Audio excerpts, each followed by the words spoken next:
session. Oh, there. Now I have to watch what I say, you know. Um, so again, I'm Kurt.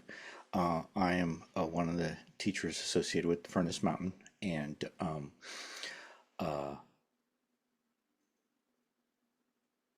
I'm going to give a talk during this session.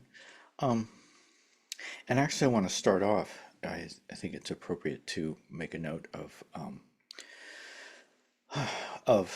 our dear Dharma sister Blythe's death just a week ago. And I don't know how many people here knew Blythe. If you were part of the Lexington Zen group, you certainly knew Blythe. If you'd been around the Furnace Mountain Mahasangha for any period of time, you've very likely seen her.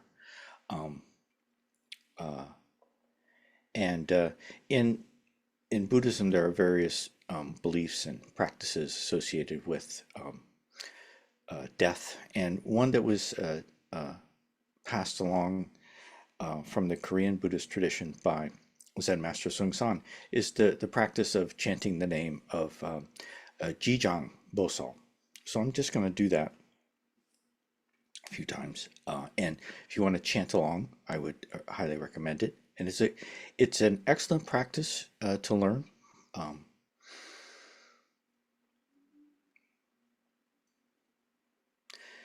uh, we I would say we often don't know what to do when someone has died. In fact, how can we know what to do when someone has died? Um, but it is good to have something like Ji Jangbo to help us.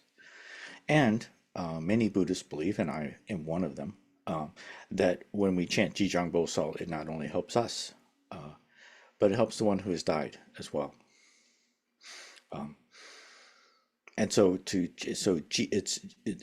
Jang is the name is Ji as in Ji Whiz, a Jang as in like a gong but with a J instead of a G, Ji Jang, and bow saw is like bow like in a bow like you tie a bow, and sal, we don't really have such a word in English, but it's like SAL, but where the A is pronounced ah, Ji Jang Bo Sal. So I'll just chant that a few times.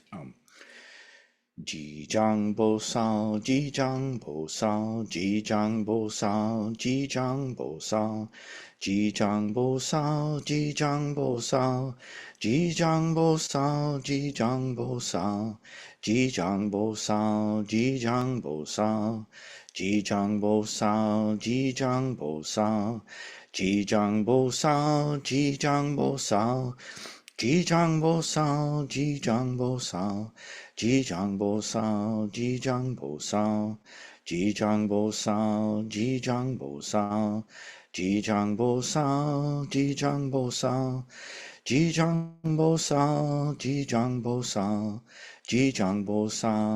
Ji Jangbo Sao, Ji Jangbo Sao, Ji Jangbo Sao, Ji Jangbo Sao, Ji Jangbo Sao, Ji Jangbo Sao, Ji Jangbo Sao. Now, if you did know Blythe, you might know that she was actually quite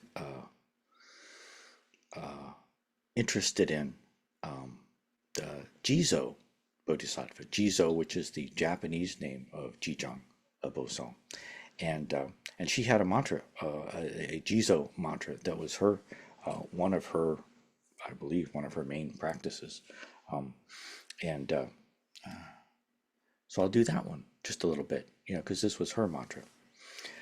Um, I gotta have a little help here because I don't usually do this one. I'm gonna put it up here so I can see it. Okay.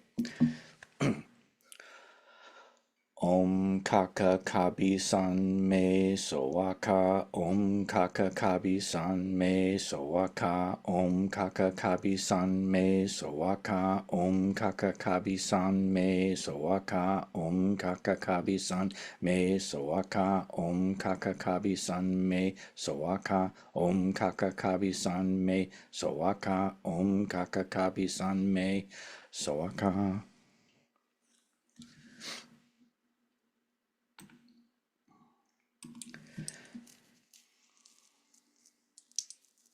So if you're not familiar with Ji Jang or Jizo, there are a number of really interesting stories associated with this bodhisattva. Uh, one question that you might have, depending upon your Buddhist background, is what's a bodhisattva? So we're all bodhisattvas. A bodhisattva is, um, well, the real, honest to goodness, hardcore definition of a bodhisattva is someone who's on the path to Buddhahood. And but in Mahayana Buddhism, is one of the distinctive things about Mahayana Buddhism is this idea of being on the path to Buddhahood, taking that up. But at the same time, we combine that with the idea that we're not seeking Buddhahood for ourselves. We're seeking Buddhahood for all beings. Buddhahood as the end of all suffering. So another practice that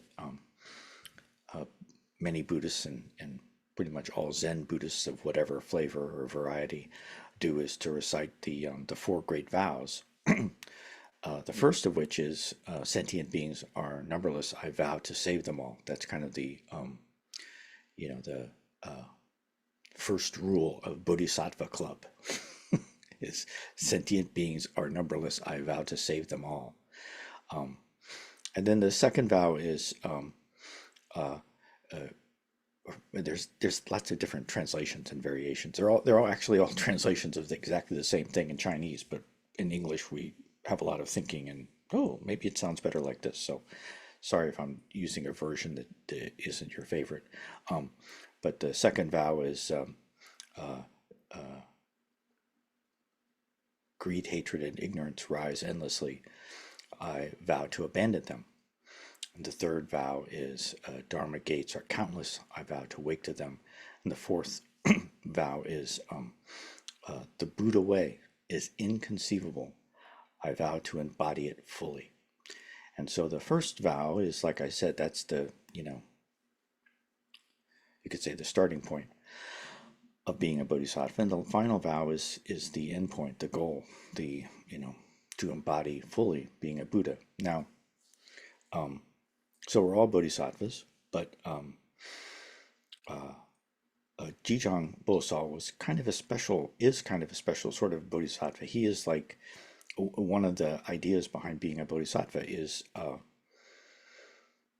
that you actually don't become a Buddha until all beings are able to become Buddhas together. At the same time, though, somehow the bodhisattvas have worked it out among themselves that every once in a while one of them can go ahead and become a Buddha, because one of the things that sentient beings need is Buddhas. And so they have this vow to not become a Buddha.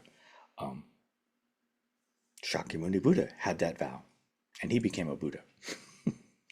And the original Buddha that he met, where he first took his bodhisattva vow, Dipankara Buddha, had also done it. So every once in a while, I have no idea how they work this out among themselves, but they say, well, yeah, okay, the sentient beings need another Buddha, so you go. Ji Jangbo doesn't do that. He's in it to the end. He is the highest. He is a highest level bodhisattva. Anyway, so among the stories told about Ji Jangbo, one that's probably the most popular and most well known is in a previous lifetime when Ji Jangbo was born as a young girl. And as far as I can tell from the story, it's just her and her mother. And this young girl was a very devout Buddhist. And of course, this was in a long time ago in a galaxy far away. So they actually had another Buddha. Like I said, every once in a while, the bodhisattvas decide one of them can go ahead and become a Buddha. So this was a different Buddha back then. And also, this was at a time like our time. We live in the time of Shakyamuni Buddha, but actually Shakyamuni Buddha lived a long time ago, well over 2,000 years ago. And she was in a similar situation. She lived in a place where there had been a Buddha and where the teachings and practices of that Buddha are still around. But the Buddha had actually lived quite a long time previously. And so the young girl, she was a very devout Buddhist, but her mother was not. Um, as far as we can tell from the story, she was a good mother, um, except in this one way that she discouraged her daughter from practicing Buddhism and disparaged Buddhism and tried to prevent her daughter from practicing Buddhism. Um,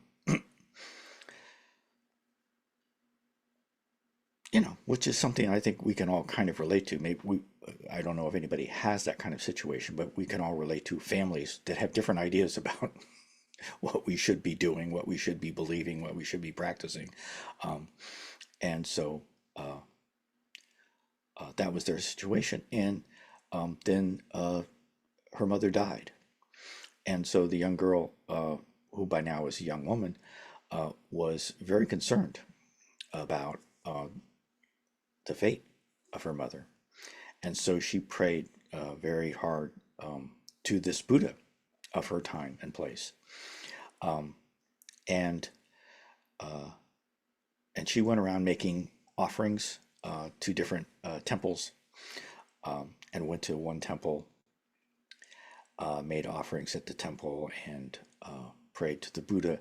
And this temple had an especially nice uh, picture of that particular Buddha. If you go into Buddhist temples, even Furnace Mountain, which is not big on iconography, but still there's a big statue of the Buddha, a huge statue of Shakyamuni Buddha on the altar at Furnace Mountain, with some nice calligraphies around as well.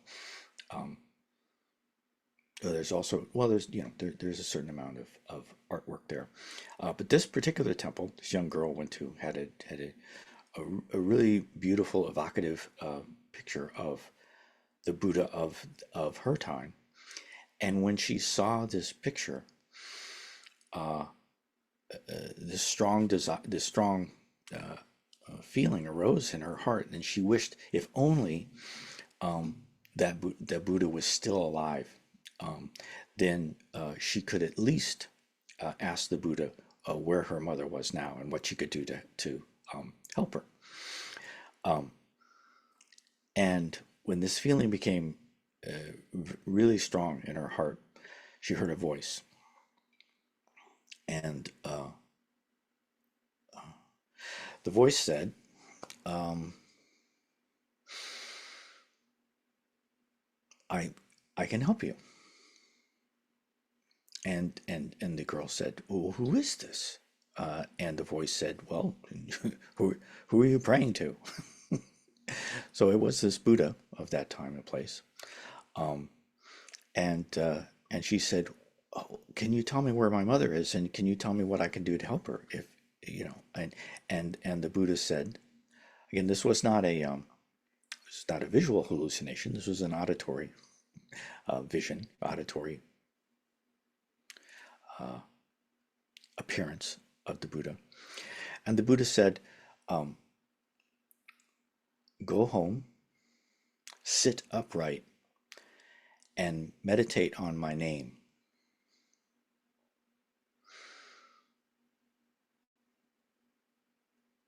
So this is an interesting part of this particular story about Ji Jangbo in this lifetime. First of all, Ji Jangbo was a woman, a lay person, uh, a very devout lay person. Uh, and here she was in this Buddhist temple, having this interaction with the Buddha. But the Buddha told her to go home, you know, and to continue her practice at home and to sit upright and meditate on my name, or what uh, in Korean Buddhism is called Bol. in in Japanese Buddhism is called Nembutsu, and it's basically what one does when one chants Ji Jangbo. That's reciting the name of a Buddha or a Bodhisattva, um, bringing it to mind. So you can do that silently, and you can do it even without saying it, but to bring to mind the Buddha or a Bodhisattva. Um, Meditate on my name. And so she did. She went home, she sat upright and meditated on the name of this Buddha that I can't, this is some long name. Um, and soon she was transported in her meditation um, to hell. And she got there, and there were, I don't know, there's several different beings that she came into contact with, but she finally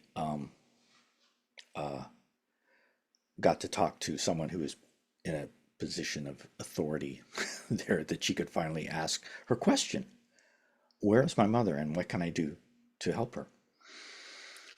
And and she was told by one of these hell beings, a high up hell being, um, oh, your mother was here, but now she's, because of your uh, prayers, she's now in a heavenly realm. And not only that, but all the other beings who were here were released from their birth in the hell realms, thanks to your prayers. And so that's when this young woman, it's basically, this is when she became Ji Jangbo, because this is when she took her vow. She said, I will continue to pray if my practice was able to help my mother and to help all these beings who were in hell. As long as anybody is in the lower realms, in particular the hell realms, and I don't want to get into it, Buddhist cosmology or eschatology, but as long as there is any being in hell, not only will I practice and dedicate my practice to help them, but I will go there myself, just as she had to help her mother. I will go there myself to free them.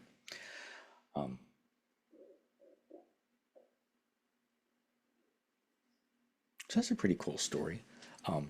You can even find like animated versions of the story on, of course, in traditional Asian Buddhists who believe in these hell realms. And I'm not a traditional Asian Buddhist, but I believe in the hell realms as well. So I'm not distancing myself from them. But they really get into it, and if you get some good animators who and yeah, it's very evocative. It's good. Makes for good animation. And some of the descriptions in, so this story is from the sutra. That is the sutra of Kshitigarbha. Kshitigarbha is the Sanskrit name for Ji Jangbo or Jizo Bodhisattva.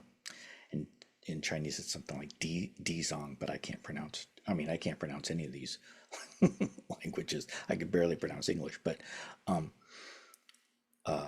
there's a sutra taught by the Buddha, and yeah. So just one more story about. This isn't a story about Ji Jangbo. It's actually a story about the sutra that contains most of what we know about Ji Jangbo.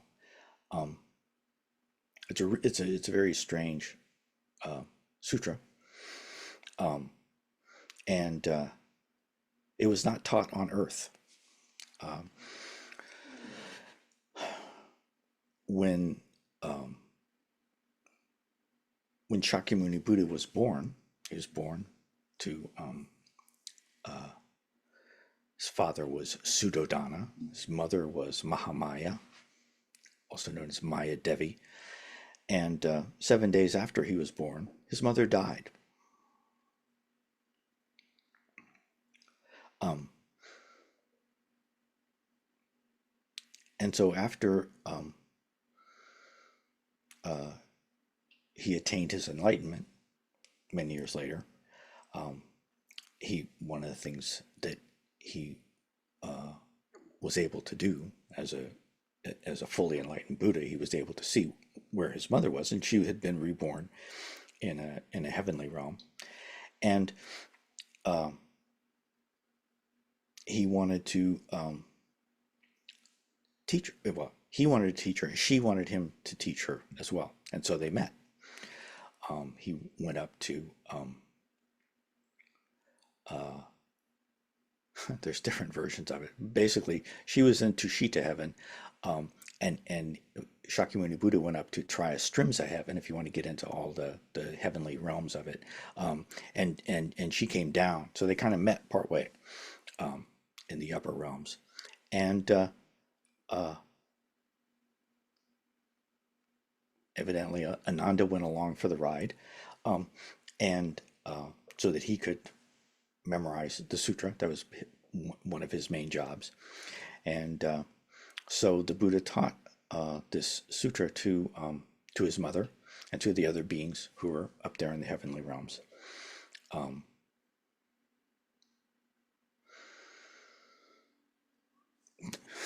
And then came back down to earth and went along with his job as the Buddha. And this was probably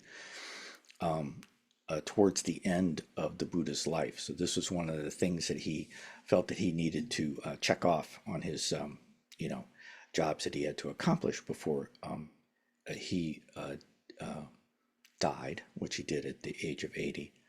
He needed to go up and talk to his mother, and then not just talk to his mother, but talk to all of us, because we now have this sutra, thanks to his visit up to the heavenly realms to teach his mother about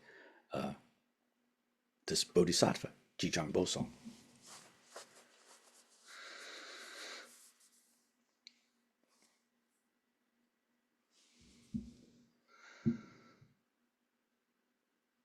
And when people die, we don't know what to do.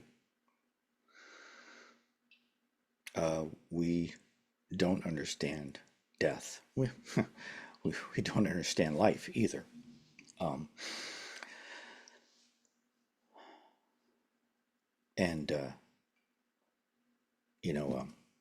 Bob Newhart, the comedian, recently died. And there was an episode of his first show, which I think was the Bob Newhart show. I can't remember that he kind of recycled the titles, but there was an episode where he and his wife Emily were talking about death, and Emily said, "Bob, are you afraid of dying?" And he said, "I'm not really afraid, but I am frightened." And Emily said, "I don't really see the difference there, Bob." And then she said, "Bob, I think death is just part of life." And Bob said, "Yeah, the last part." And I've been to many funerals since watching that episode of the Bob Newhart show, and inevitably, at a funeral, somebody will say that death is just part of life, and I have to stifle a laugh when I hear that. I have to restrain myself from saying, "Yeah, the last part," because even though I don't believe that that's true,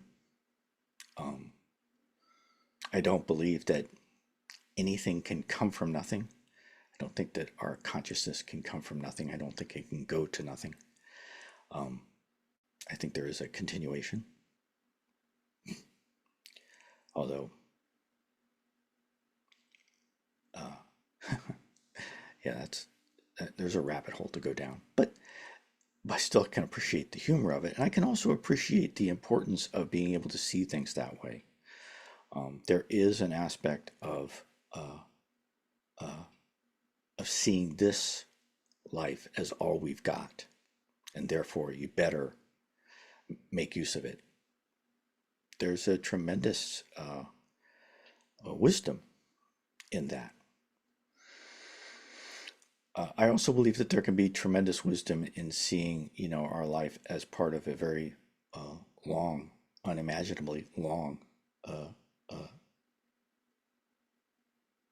existence. Um, and actually, if you take seriously the idea that being a bodhisattva means being on the path to Buddhahood, well, at the rate I'm going, I am unlikely to become a Buddha in this lifetime. I'm in my late 70s. I'm doing my best, or well, actually, doing your best is pretty much, and when you say do your best, it's pretty much an admission that you're not always doing your best, but you're trying. Um,